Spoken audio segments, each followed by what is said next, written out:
హెచ్చరిక, దైవజనుని హెచ్చరిక.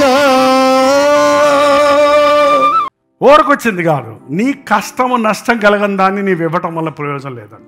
ముఖ్యంగా దేవునికి ఇచ్చేటప్పుడు సాక్రిఫిషియల్, త్యాగము లేని కానుకలకు దేవునికి ఇష్టము. ఊరకొచ్చిన దాన్ని నేను ఇవ్వను. తర్వాత చదవండి, న్యాయమైన క్రయధనము ఇచ్చి దాన్ని తీసుకుందునని వర్ణానుతో చెప్పి భూమికి 600 తులముల బంగారమును అతనికి అప్పటికప్పుడు ఇచ్చేసాడంటే ఇమ్మీడియట్ పేమెంట్. 600 తులముల బంగారమును ఇచ్చి ఆ స్థలాన్ని తీసుకున్నాక బలిపీఠం కట్టాడండి.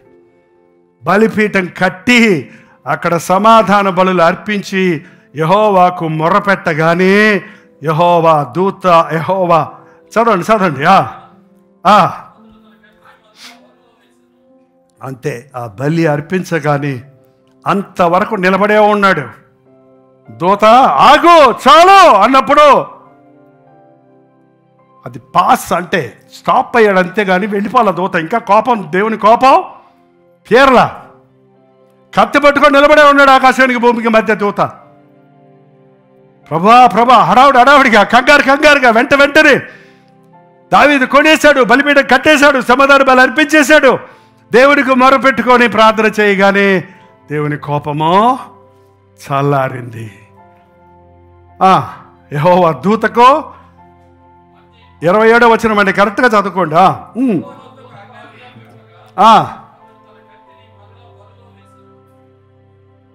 యెహోవా దూతతో చెప్పాడు, ఇంకొచ్చేయి, ఇంకా వచ్చేయి, ఆగు, వచ్చేయి, పెట్టుకో, ఈ కత్తిలో ఆడబెట్టు. ఖడ్గమా గొర్రెల కాపర మీద పడింది. ఆ కత్తి ఎక్కడ పడిందో తెలుసా?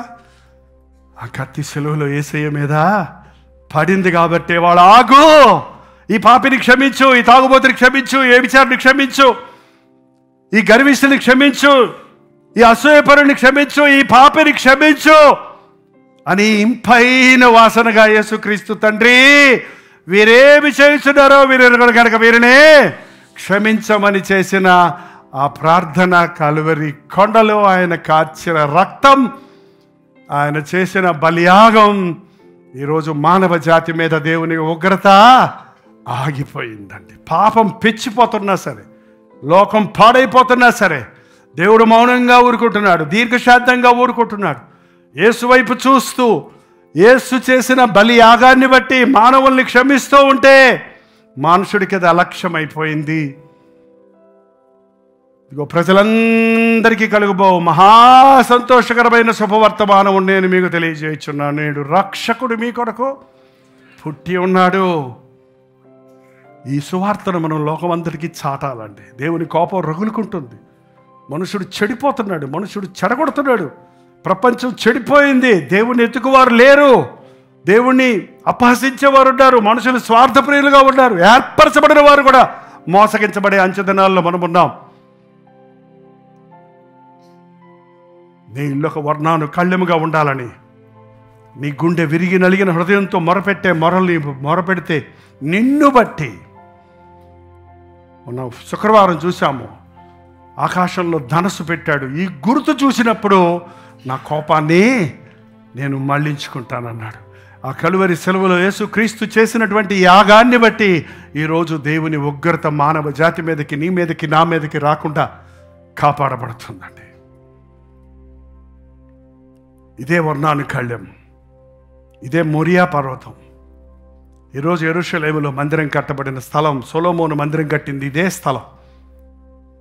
అది ప్రజలందరూ భూజనులు ఎక్కడున్నా ఇక్కడికి వచ్చి విజ్ఞాపన చేస్తే నా కనుదృష్టి ఇక్కడ ఉంటుంది, నా సన్నిధి ఇక్కడ ఉంటుందని ఆనాడు వాగ్దానం చేసిన స్థలం అది. పాత నిబంధనలు ఒక్కచోటే ప్రభు సన్నిధి ఉండేది. ఇప్పుడు యేసు ప్రభు చేసిన శిలువ యాగము ద్వారా ఆయన చేతులు 2 పక్కల చాచి ఉన్నాయి. ఇటు ఉత్తరానికి, ఇటు దక్షిణానికి, అటు తూర్పు, ఇటు పడమర, 4 దిక్కులకు ఆయన శిలువ శక్తి, శిలువ ప్రేమ, శిలువ క్షమాపణ విస్తరిస్తూ ఉండగా దేవుడు ప్రతి ఒక్కరిని క్షమించడానికి ఆయా జాతులు, ఆయా భాషలు మాట్లాడు వారందరినీ ఆయన రక్తం ఇచ్చి కొన్నాడు.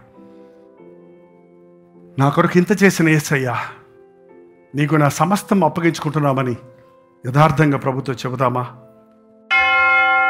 ప్రార్థన.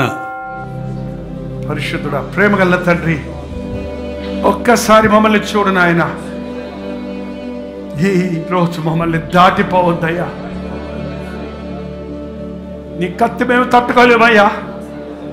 నీ ఉగ్రతని మేము భరించలేమయ్యా. నీ కోపానికి గురైతే మేము బ్రతకలేవయ్యా. కనికరించు నాయన, కనికరించయ్యా.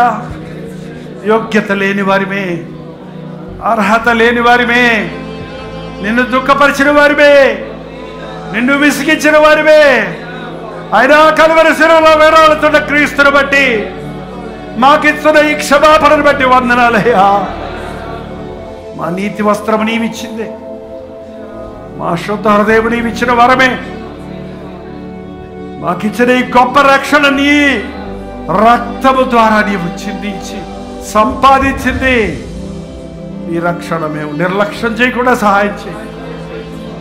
మరో నూతన సంవత్సరంలోనికి ప్రవేశించాలని ఉపలాట పడుతున్న మేము నీ ఉగ్రతను చూడకుండా, నీ కోపానికి బలి కాకుండా, పాత జీవితంతోనే ముందుకు సాగువారిగా కాకుండా, వర్ణాను కళ్ళెము దగ్గర ఆగినట్టు నీ సన్నిధిలో మోకాళ్ళ మీద విరిగి నలిగిన హృదయాలను బలిగా అర్పిస్తున్నాము. అంగీకరించుడు ఆయన.